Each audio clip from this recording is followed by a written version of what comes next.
Hi, I'm Meta Spencer, and what do you know about agrometeorology? Well, I didn't either until this morning. I didn't actually look it up, only guessing, but I know enough sort of Latin or something to figure out agro must be agricultural and meteorology must have something to do with the climate. Although, even that is kind of a silly word because it ought to have more to do with meteors, but it doesn't. Well, interesting that you say that because the origin of the word is meteors, things that fall from the sky, and it was Aristotle that coined the term to study weather phenomena, meteorology. Okay, so the meteors. Was he thinking that the meteors had something to do with the climate? Well, because meteors is anything that falls from the sky, so it included rain and things that happen up high above. Oh, all right. Well, that figures.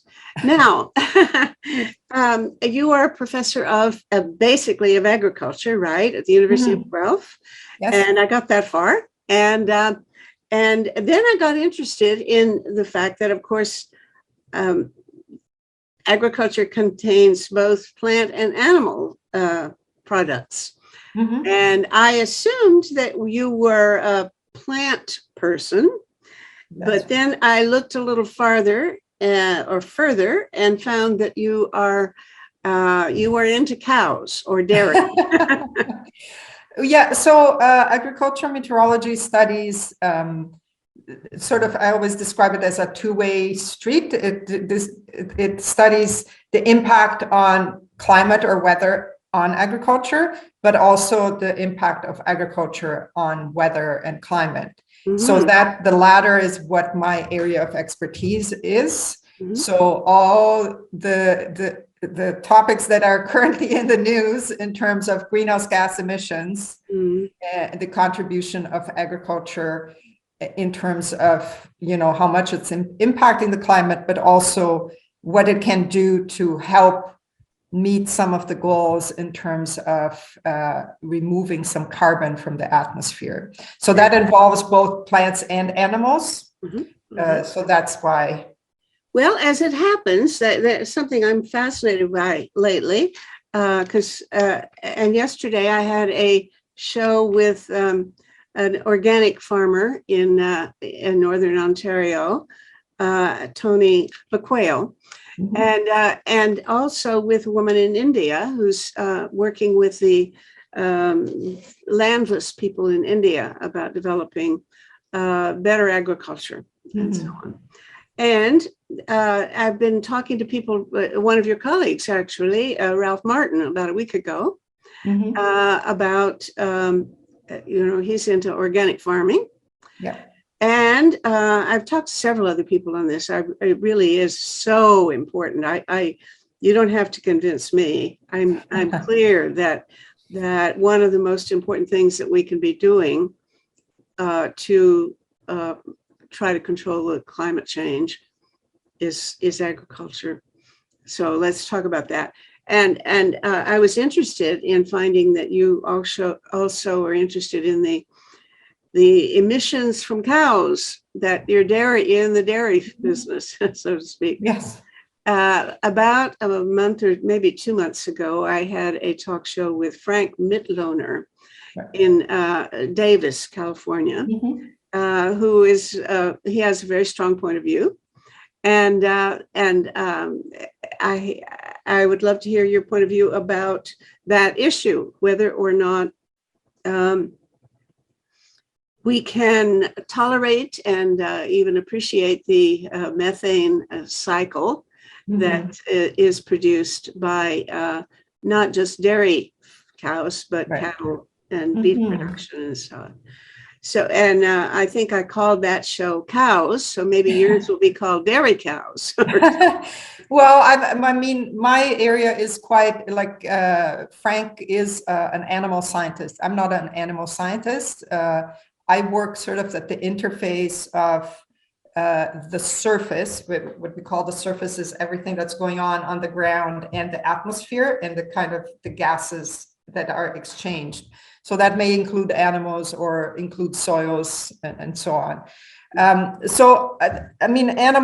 The reason ruminants produce methane is because they're able to digest sources of carbon that, like in grass, like cellulose or lignin, that we are not able to. So they play a really important role in many places in the world in terms of providing livelihood for people, right? Like you probably know of like the value of a cow for an African farmer, subsistence farmer is a huge, it's like a bank, right? Like they put that money into the animal that then gives milk.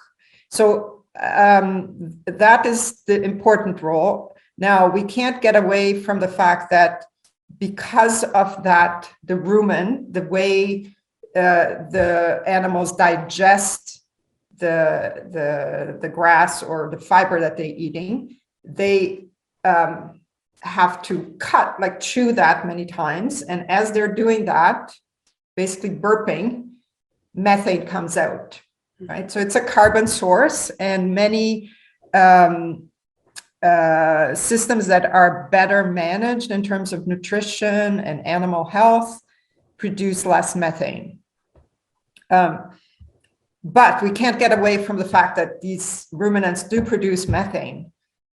So it's a little bit, it's a balance. Like I would never advocate let's get rid completely of these animals because they have a really important function in the landscape. But if you look at a piece of, if you look at milk or a piece of meat, those have much higher carbon footprint than some other product. Now, we do need to look at the whole life cycle, right? And there are numbers out there, but often they're also misleading because they may not consider all the impacts, right? So if you substitute that protein source to soybeans and the soybeans were grown by deforesting the Amazon, you're not that much better off, right? Like, so it's all about sort of trade-offs and balances. And I know I'm kind of circling in my answer, but that's because I'm not an activist. As a scientist, I look at sort of all the aspects. And the other important part that I didn't mention yet is that the recycling of manure, sort of nutrients to soils, either in pasture or in other settings, that really helps with carbon sequestration in the soil, as well as grasslands in general. They are good stores of carbon. So if we are going to get rid of sort of the livestock in the landscape and get rid of the grasslands to plant annual crops, then that is a trade-off that would result in quite a bit of carbon loss, which is not a good thing, right? So we always have to sort of, and it is a livelihood for many farmers in Canada. So the question would be, if we replace all the grassland with like a non-grazed landscape and bushes and trees, that will capture carbon. But then what are these farmers going to do? Are they just going to leave the business and not work in agriculture? Or are they going to become cash crop farmers? Like, are they going to grow soybeans or canola or something that works up the soil? And whenever you do that, you lose a lot of carbon. Right. Mm-hmm. So anyway. Oh, all of those are, I think, extremely important arguments even.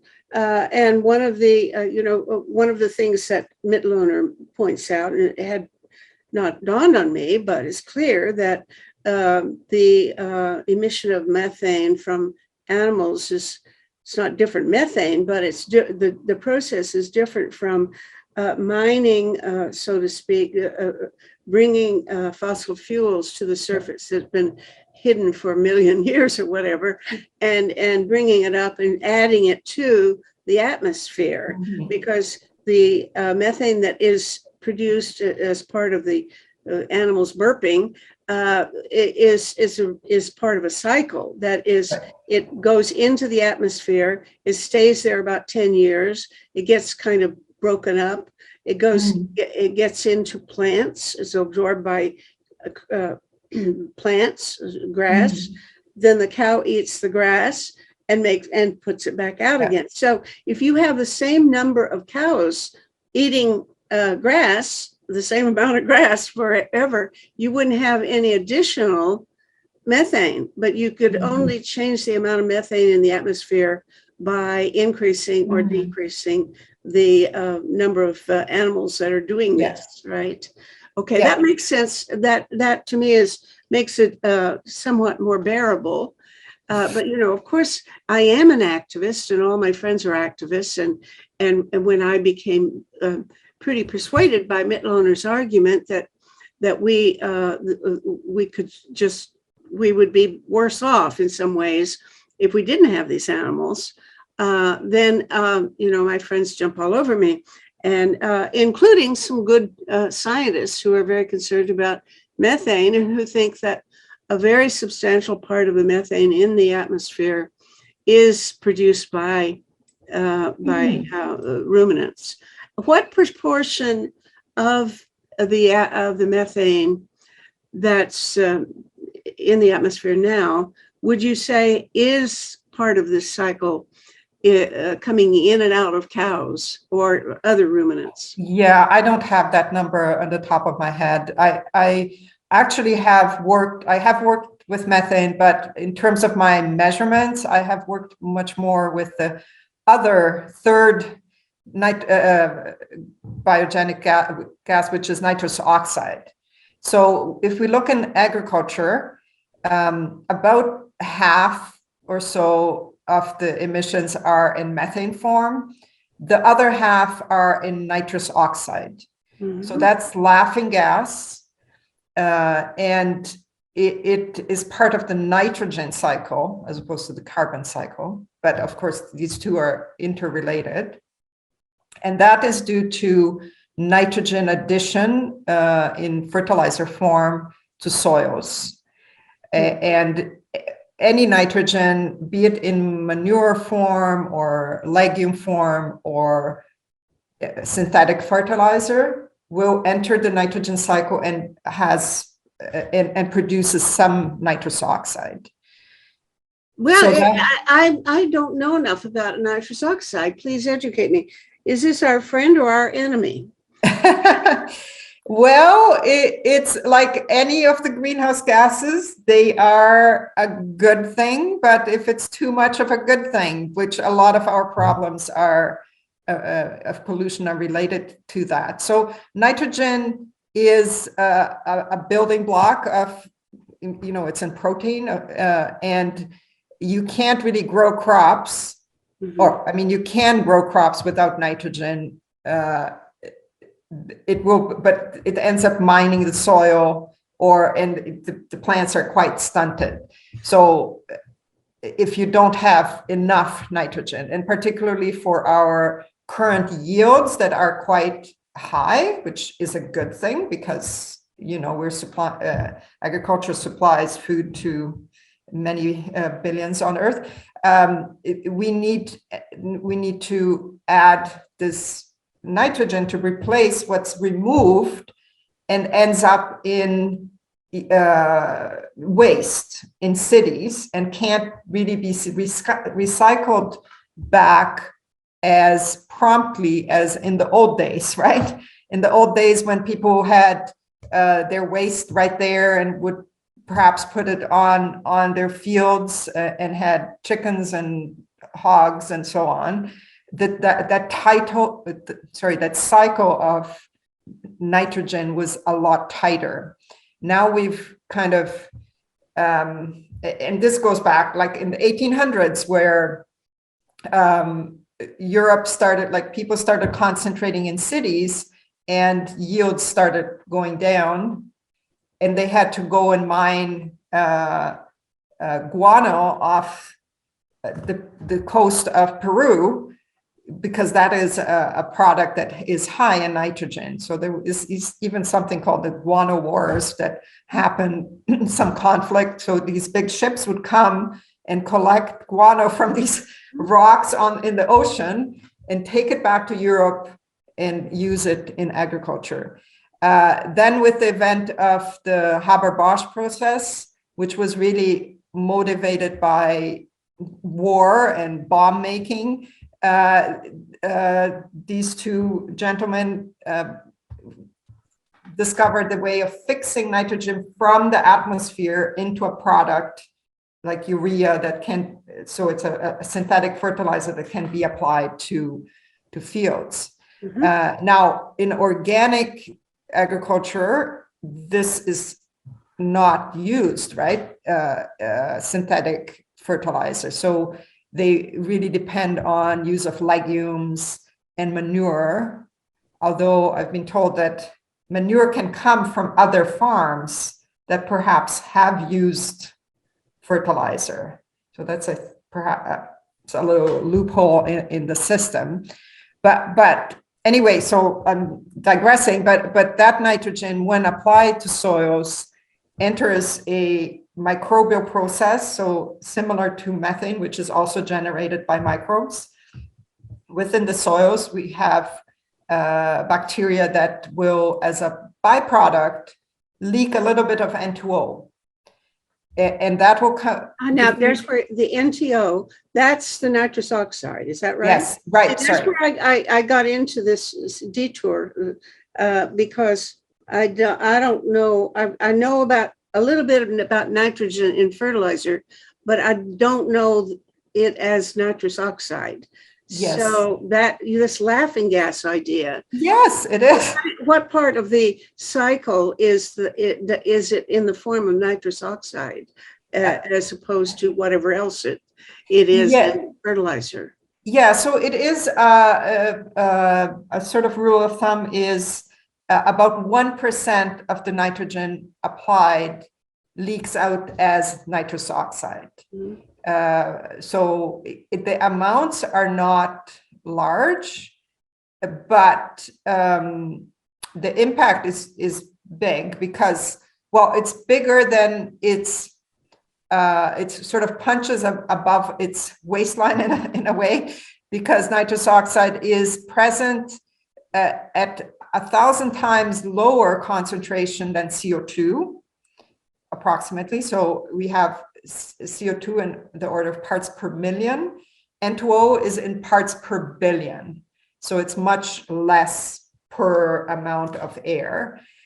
But its ability to absorb what's called long wave radiation is about 300 times that of CO2 on a molecule per molecule basis. Okay, so now I've heard that methane is, well, upwards after 28 times as a strong greenhouse gas effect as CO2. But now, are you saying that on that kind of scale, that nitrous oxide would be like 300 times? Right. Mm-hmm. Okay. But it's present in much less. So in terms of overall impact in warming, it's still behind methane and CO2, because on a molecule per molecule basis, it absorbs more, but then there are much fewer. So it sort of cancels out. But that is a gas that if we resolve the methane problem through eating less ruminant derived products such as meat and milk, then we will be left with about still half of the problem, which is the emissions in the form of nitrous oxide from soils. Because yesterday, I believe Biden and a bunch of people in Glasgow announced there's a big campaign now to reduce the methane. Yes. And of course, it's not just methane from ruminants, but from a number of other sources. Swamps, I think, and rice paddies. And the thing that bothers me most is I've been doing talk shows with people who study the clathorates at the bottom of the Siberian shelf of the Arctic Ocean, and who are worried worse than anything else about the melting permafrost that's holding the methane deposits down, because this stuff is coming up now. And that sounds like it could be that would be the catastrophe, really literally to end all catastrophes for humanity. Yeah, these positive feedback effects is particularly like in the natural systems, which we can't control.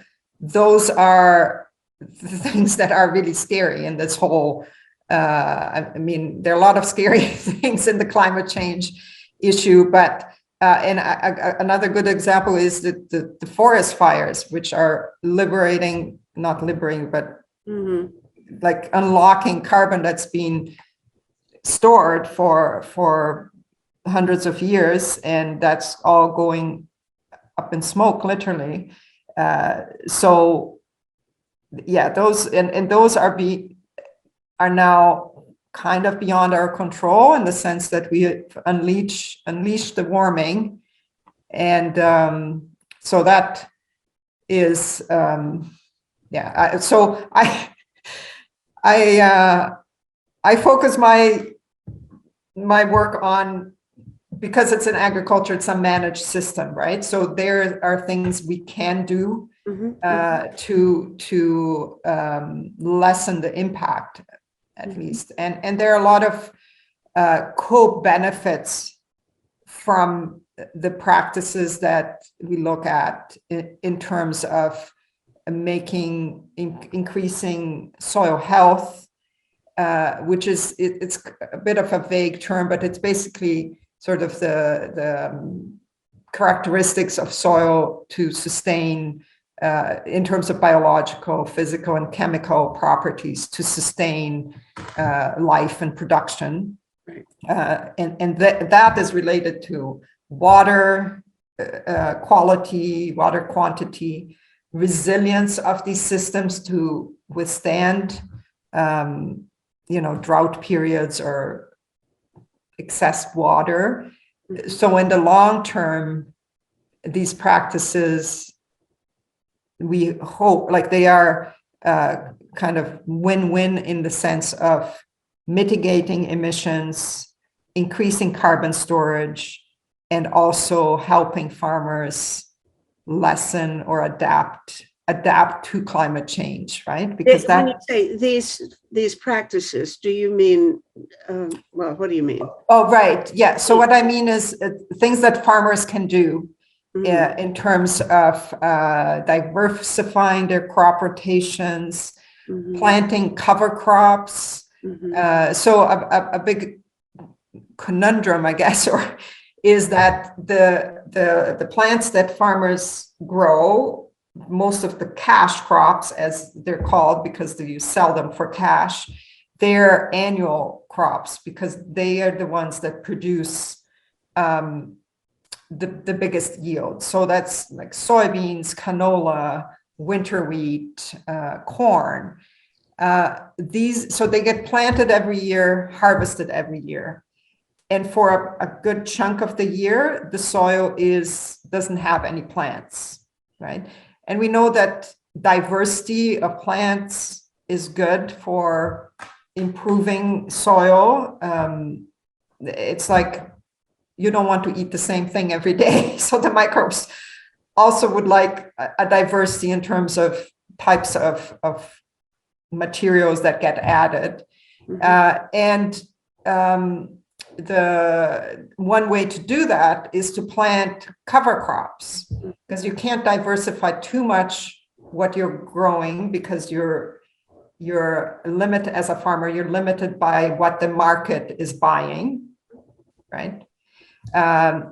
So one way to diversify is to, once you harvest, or even when the plants are still standing, your main crop is to plant a mixture of plants grown for the purpose of just improving the soil. They're not harvested, they're left in the soil. And then as they decay, they add carbon to the soil, they feed the microorganisms. So that's one practice that has shown potential, and a lot more farmers are starting to use them because they That's also. a key thing in what you call regenerative agriculture now, right? Yes, That's yeah. the most common term for it that I'm hearing now, right? Yes. Okay, there are a couple of practices that I'd like to ask you about specifically. Now let's go back to the animals, because one of the things that I'm interested in, and Mitloner didn't quite agree, but didn't quite disagree. So I'm not sure where you're going to be headed with this, but I'm interested in the argument of this guy, Alan Savory, and his holistic management approach, which claims that really we need animals, we need herds of animals, but we need ruminant animals, but we need them to be herded in a very specific way. So because they're essential to maintain the fertility of the soil. Otherwise you get desertification, which is going on all around the world. And that by in the old days, herds of animals moved around as a group because there were predators that would eat the periphery, and so they were safer in a bunch.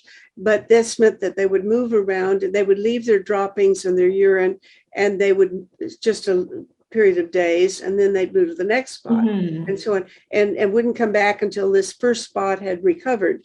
And this trampling of the soil and loosening it and leaving the fertilizers of the manure is what has maintained the fertility of the soil.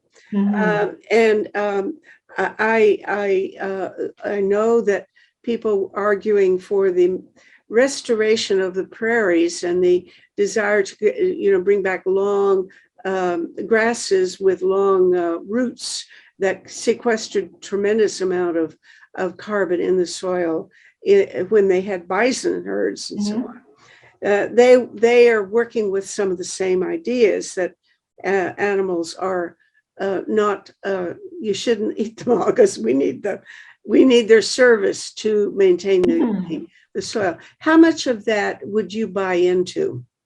Well, so I haven't done research in this area, so I think that's often is called like rotational grazing. Right. And there is, I'm at the sidelines of that, and I've heard there is a lot of controversy as to how much carbon these practices can sequester. I do think that integrating livestock in the landscape has benefits, and a lot of farmers, even the cash crop farmers that I'm describing, are more diversified in the sense like of not just depending on one thing, which would be your cash crops, but would also have animals, and often graze the animals on the cover crops, like not a lot of them, but they are looking at some sort of innovative ways of integrating animals in the landscape.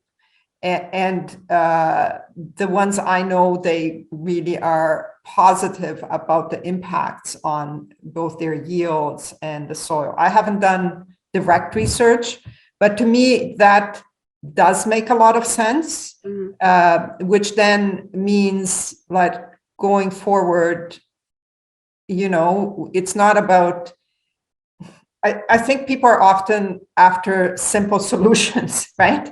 Okay, let's get rid of the cows. We solve the problem. We become all vegans, and that's it. No problem. Yeah, yeah, and I don't. It's never that simple. I think, and regenerative agriculture is a term that's been. It's not new, but is being used more now. There's more interest.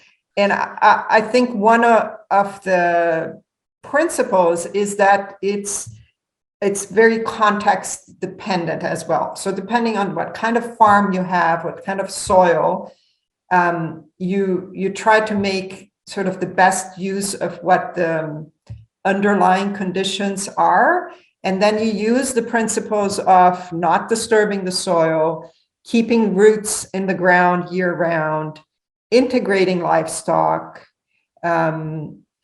I think, did I miss one? Just not disturbing. Anyway, so those are some of the, and some of the practices that do that are, for example, cover crops, no tillage, diversifying your crop rotation. So not just relying on corn and soybeans, but, and there are a lot of interesting grains that people are growing in these areas. But again, to do that large scale, there has to be,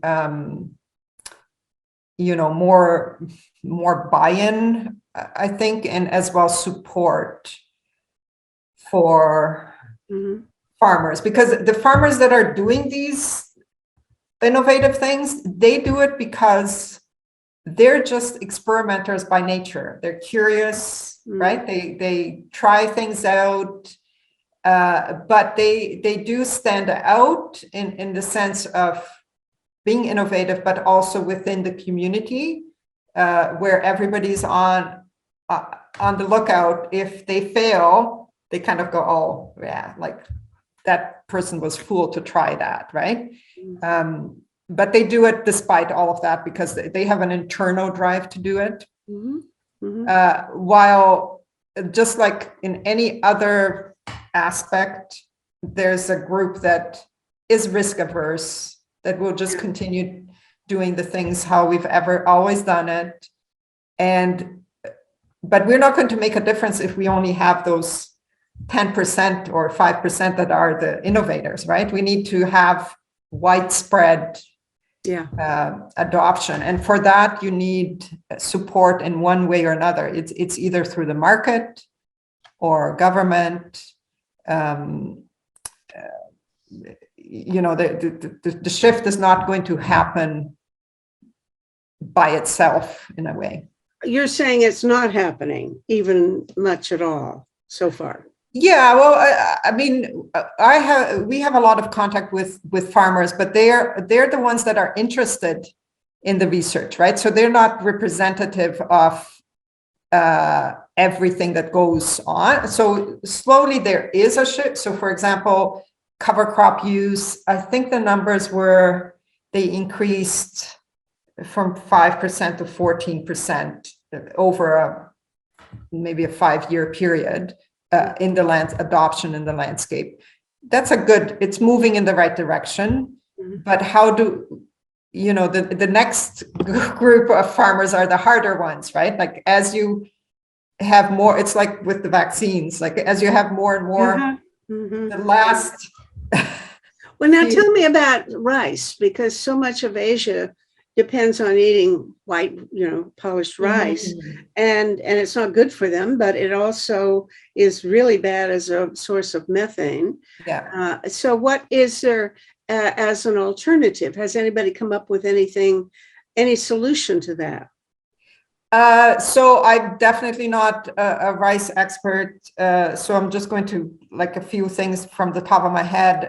I mean, rice production, the reason it's the paddy rice that results in the methane. So any methane is produced in areas where we have lots of water and little oxygen. So the paddy rice that's submerged and methane is produced during that process. I have heard that there are some ways to manage the rice in terms of draining it and then flooding that minimizes methane production. And, like the trade-off probably is that if you don't grow it as flooded rice, if you grow upland rice, that your yields are less, right? So there's always these trade-offs. Do we? So I don't think we can completely eliminate it. Just like with nitrous oxide, it's produced. It's kind of a natural cycle, but we can minimize it by managing the nitrogen better. So with paddy rice, we'll come back to the nitrogen in a minute, but in terms of the general potential of regenerative agriculture to solve the climate crisis, what fraction of it could, how much hope should we pin on agriculture? I mean, I've been told that, I believe the French had something called 4 per 1,000 as a kind of an ambitious target that every farmer should try to increase the content of the carbon in the soil by 4, not percent, but 4 per 1,000 every year. And that if you did that, I don't know how much benefit we'd get, but it would at least for a while make a big difference. I've also heard that there's a limit to how much the soil can absorb. It's sort of like it gets saturated. That's probably not the word for it, but that you can't just endlessly sock away more and more carbon. So it's a good place to work right now, but it's not the be and of all. But I've also heard people talk about biochar, because that is limitless, I gather. You can just keep on making biochar and putting it underground or even on top of the ground forever. And basically it contains the carbon as much as you put there, and it'll stay there for 1,000 years or 2,000 years. And it's supposedly a good amendment to replace some fertilizer. Although it's not a fertilizer, it helps the soil retain water and minerals and other nutrients that make it a better soil for farming. That's a lot of questions in one in one paragraph, but answer all of them, please. Yeah, so I think what in general, like agriculture can help offset some emissions and perhaps move towards being like net zero. But there are a lot of buts in that for that to happen. And I think it's definitely something that can help us with a transition, because some of these practices could be implemented right away, but and perhaps not cost as much or provide as much of a disruption to our system in terms of completely removing fossil fuel, which, like everything, our systems are so based on carbon that to completely go cold turkey from where we are now to where we need to be is not going to work. But if people look at their individual carbon footprint, and I think it was this morning that there was a number of graphs in the Financial Post about that. Yes, your food choices are important, but how about all the other things that you can do in terms of overconsumption of driving and flying, and just the excess that we have in our lives in terms of clothes you buy, and so I think for people like me working in agriculture, the attention to agriculture is good in the sense that we're trying to raise awareness and improving. We all need to eat, and the healthier the agricultural landscape is, the better, if in a number of issues. So we want, and it's difficult for farmers to do it on their own. So I think having the public's attention and interest is great. But to me, I sometimes find it's also a bit of a distraction, in the sense that you look at what we're doing individually and we say, okay, yeah, I can change the way I eat, but I'm going to not worry about all the other things that I'm doing that are contributing to this problem. And that's not how, the way forward. And I didn't answer your question about biochar. I have heard a lot about biochar, but I do not know, it's not a practice that is used on farms. And I'm not sure, I mean, I can imagine a lot of bottlenecks to get this to be practical at the farm scale, which doesn't mean it's not worthwhile studying and figuring those bottlenecks. But I did a talk show with Johannes Lehmann a week or two ago, who's the main person who specializes in studying biochar. And he had qualifications on it too, but it still sounds to me like it would be a big, if we could find the right source material to use.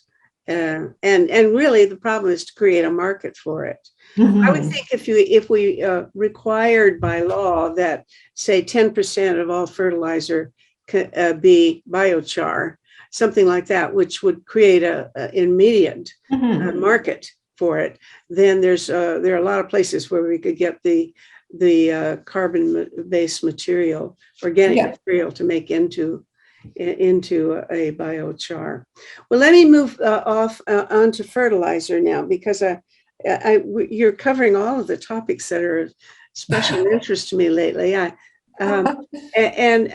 had a conversation, as I say, yesterday with an organic farmer and with your colleague Ralph Martin about using fertilizers.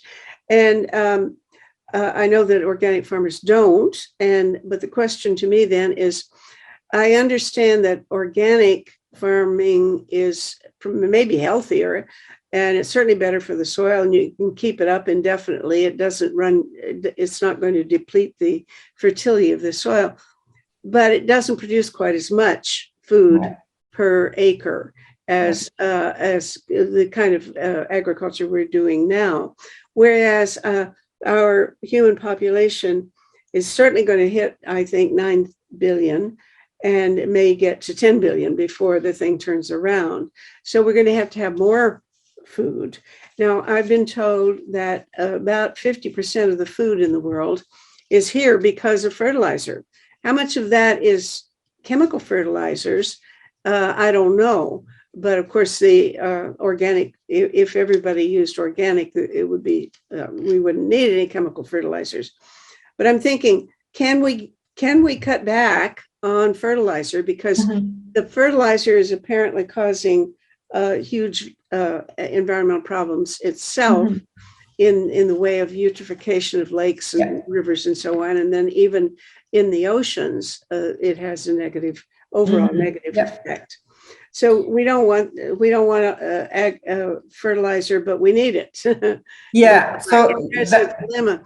Now, I just came across something a month or so ago, and I'll be doing a talk show with these people in Berkeley, California. I think it's called either Bio Pivot or Pivot Bio. I can't remember which.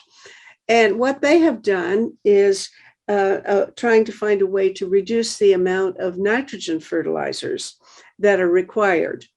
And they say that of course, as you've pointed out, the bacteria in the soil produce nitrogen, and these bacteria have sensors that apparently, when there's plenty of nitrogen there, they shut off. They say that's enough, and we'll take a rest. But these folks have found a way to turn off the sensors, so the bacteria will keep on producing nitrogen, I guess, endlessly. And what they're doing now is coating the seeds with this chemical or whatever it is that turns off the sensors. And then later, if they need to come back and squirt a little bit more of this stuff in around the plants, they do so that the bacteria of the soil will just keep on making nitrogen, and you won't need as much nitrogen fertilizer. Well, the question, a number of questions about that before I talk to these people in a week or two. One is, I understand that fertilizers contain not only nitrogen, but also potassium and phosphorus and some trace minerals. And the question is, what are you going to do if you cut off the nitrogen, but don't these plants also need these other things? Right. that the bacteria would not be providing for them. And so maybe that isn't a solution. The other one is people like Ralph Martin say, well, what if you get these things going forever, just keeping on, you're then polluting the soil with excess nitrogen if you don't have any way of turning this thing off. So that's one of the questions that occurs to me. Is something like that, if we could manage it and turn them on and off, would this be a desirable solution to the problem of being, flooded with flooding the world with all this nitrogen fertilizer? Mm-hmm.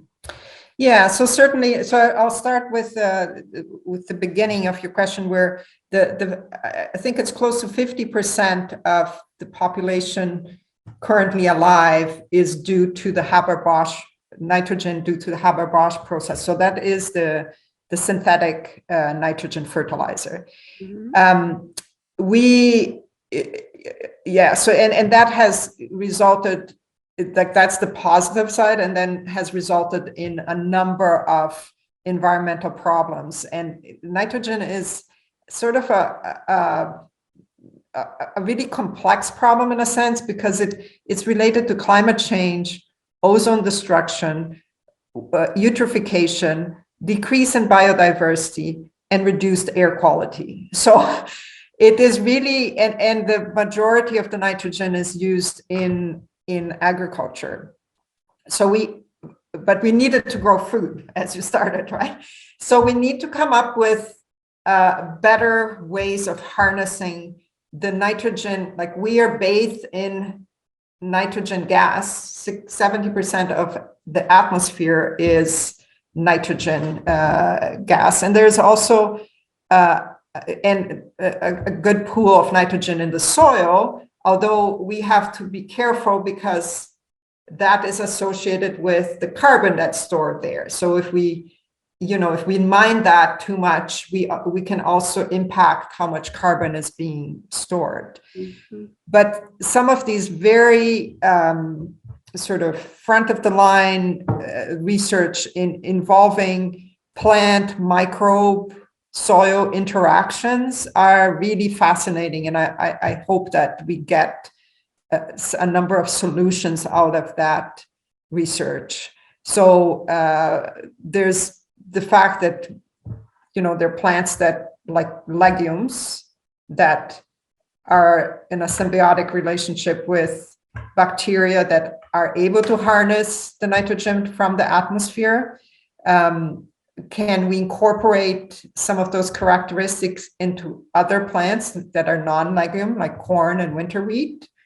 There's lots of work going on, and in Brazil, there was some work on that in sugarcane. I actually don't know where they are in terms of the using that in sugarcane production yet, but and then the other way is what you're talking about, this on-off switch, which I don't know about that research, but that would be one way to make some of that nitrogen available to plants, because the nitrogen in the soil is mostly in an organic form. So that's like dead microbes, live microbes, plant parts, root parts that are residue in the soil. But the plants need what we call mineral nitrogen. They need nitrogen in a form that is accessible, that's not organic. So they're probably working on, I'm imagining, that sort of conversion. That's, if you don't apply any inorganic fertilizer, that will be the source of nitrogen for plants growing, like either manure or legumes. As they decompose, the next crop can take that up. That's what is done in organic systems. I think even the name comes from that, because it's using organic sources. Now, part of your question was about other nutrients, right? Phosphorus, potassium, and again, like it's relying sort of more on the biology and organic sources, but they do have to, in organic systems, they sometimes bring in, if it's rock derived, that's fine. They can use that. So that involves mining somewhere, right? But there's plenty of it, right? Yes, yeah. There's enough of this kind of rock that if you quite, but that is itself requires a lot of energy to collect and smash, Yes. transport and sprinkle the rock, Yes. right? Yeah, so I'm not in principle against synthetic sources. I just think that we need to be much more judicious as to how we use it. And we can, the positive part is that you can tailor it more to the time when the plants need it, while the organic cycle is much more difficult to control. But there has been overuse, and that's why we're in this problem, right? Like overuse or use at the wrong time. So managing fertilizer better and looking at some of these innovative, great ideas that scientists are working on, including I've recently seen a paper where they've come up with a wheat that the plant roots exudate what's called a nitrification inhibitor. So that's gets a little technical, but it's basically part of the nitrogen cycle is the conversion of ammonium ions to nitrate ions. And nitrate is very susceptible to loss, to groundwater, to production of nitrous oxide. So if we keep it in the ammonium form, the nitrogen, it's better. And these plants exude an inhibitor that will keep the nitrogen in the form that the plants need it. So again, that's like if we had that applied in a widespread scale, it would make a huge, huge difference. Would it? Okay. Yeah. Okay. Well, okay. So now that's the handling the nitrogen part of the equation, but what's left over? There's a lot of other stuff in fertilizers, right? And are there solutions to potential solutions to both the potassium and the phosphorus questions? Well, both the potassium and the phosphorus, they're not, sorry, I guess I don't know a lot about potassium and nitrogen potassium and phosphorus fertilizer. I do know that there, particularly on the phosphorus side, there are also issues like that contributes to eutrophication. Are there solutions in terms of replacing them at the field scale? It's a matter of recycling nutrients, right? So it kind of goes back to my initial comment on this, that one of the problems is the way we as people are organized in the landscape, where we have all the people in the cities and all the production in the field, and then those nutrients are taken to the city, they feed people, they end up in waste and biosolids, and then to make that back to the field, there are a lot of issues, right? Because all the things that end up in our wastewater, there is recycling of biosolids, but it is not that widespread. So that is kind of a fundamental problem that I'm not quite sure if we can completely solve, which then means that in the long run, we always have to have some kind of, replacement of those nutrients that have moved to the cities.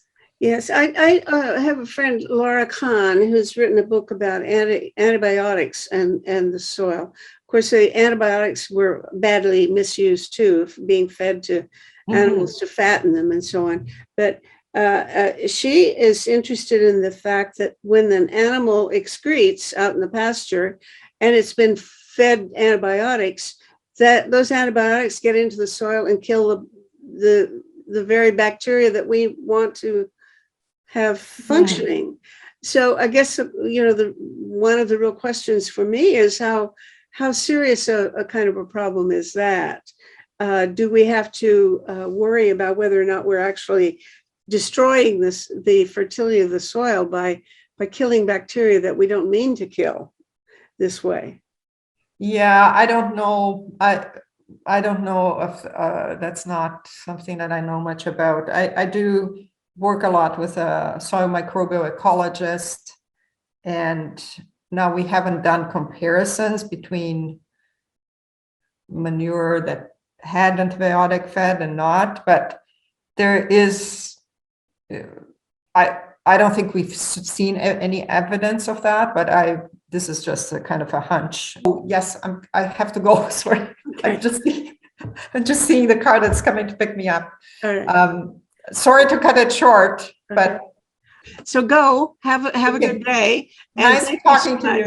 I've enjoyed this very much. Okay, bye. Me too. Bye.